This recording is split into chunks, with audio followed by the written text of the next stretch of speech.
लिख लेते हैं ताकि आप लोगों के छोटे छोटे दिमागों में से वो उड़ ना जाए। सब्जेक्ट प्लस वर्ब की फर्स्ट फॉर्म प्लस एस या ईएस की एडिशन प्लस ऑब्जेक्ट। अब हम लोग नेगेटिव की बात करते हैं, ठीक है। इतनी कोई खास चेंजिंग नहीं होती इसमें, सिर्फ और सिर्फ एक हेल्पिंग वर्ब की एडिशन होती है और कुछ भी नहीं होता, ठीक है।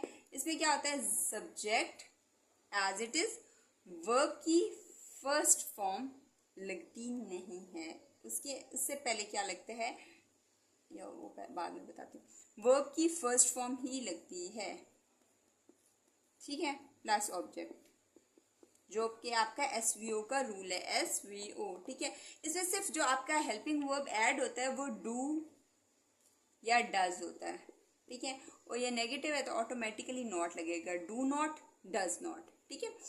अच्छा, अब आपका नेगेटिव का ये हो गया। अगर मैं बोलूँ वो खाना नहीं खाती है, she does not eat food, she does not eat food, okay.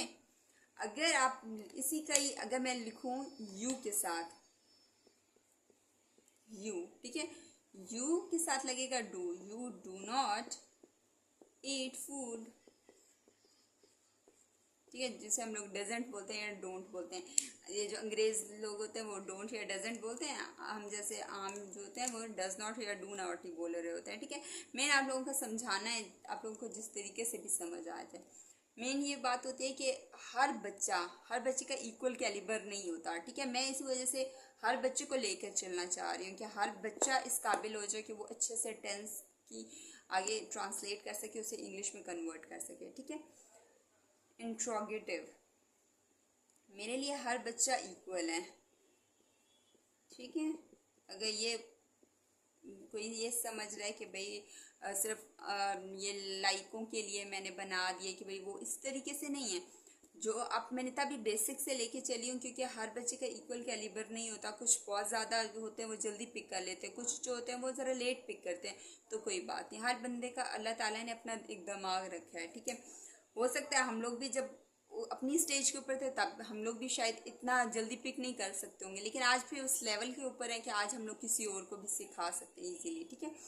अच्छा, मैंने आपको उर्दू में इसमें बोला था कि ना या नहीं आता है, ठीक है। और इसमें क्या होता है, इंट्रोगेटिव के अंदर क्या होता है कि आपका क्या ज़्यादा तो यूज़ होता है, क्या मैं खाना खाती हूँ, ठीक है, या क्या वो खाना खाती है, इस तरीके से जो आपके सेंटेंस क्या से शुरू होते हैं, ठीक है। तो आपको समझती है तो लास्ट में है तो इनडेफिनेट आपको समझ आ गया, लेकिन इंट्रोगेटिव क्या है, क्या से शुरू हो रहा है, ठीक है।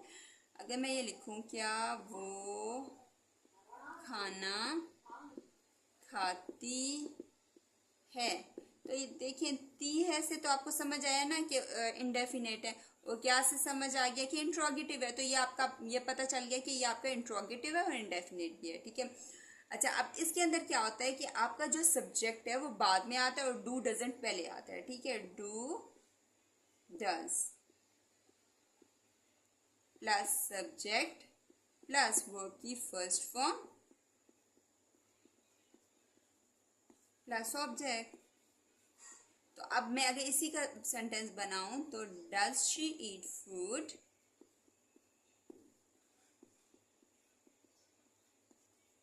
या अगर इसका बनाऊं तो do you eat food, do they eat food,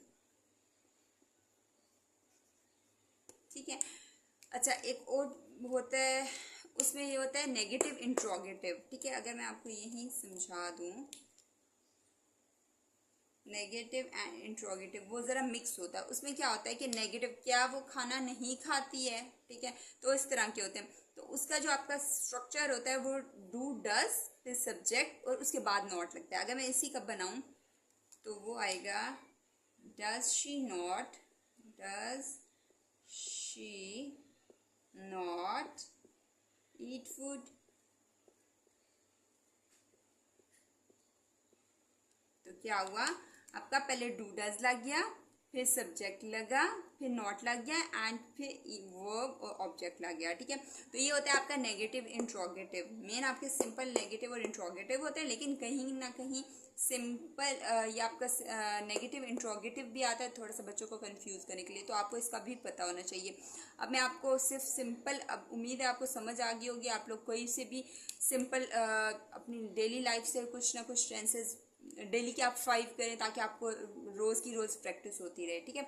मैं आप लोगों के लिए इजी एक कर देती हूँ कि मैं simple negative interrogative and negative interrogative का फॉर्मूला लिख लेती हूँ, ठीक है, ताकि आप लोग एक जब भी उसका कहते हैं आप लोगों को याद करना हो, आप अपने रजिस्टर पे लिखे हुए ये क्विक रिकॉल हुआ, हर चीज़ याद है आप लोगों को, जैसे पेपर देना है, ठीक है। तो उसके अंदर तो नहीं आप वीडियो खोलेंगे या बुक्स इतनी खोल के या प्रैक्टिस तो नहीं कर सकते, प्रैक्टिस वगैरह काम तो आपने पहले ही करना है। तो आपने सिंपल नेगेटिव इंट्रोगेटिव इन सबको पहले से ही एक फॉर्मूला इनके लिखे हुए हों ताकि आपका बस क्विक रिकॉल हो और आप लोग जाके पेपर दे आएँ। उम्मीद है कि आपको मेरी वीडियो अच्छी लगी होगी और मैं आपको बताती हूँ कि इनके फॉर्मूलाज आपको लिख के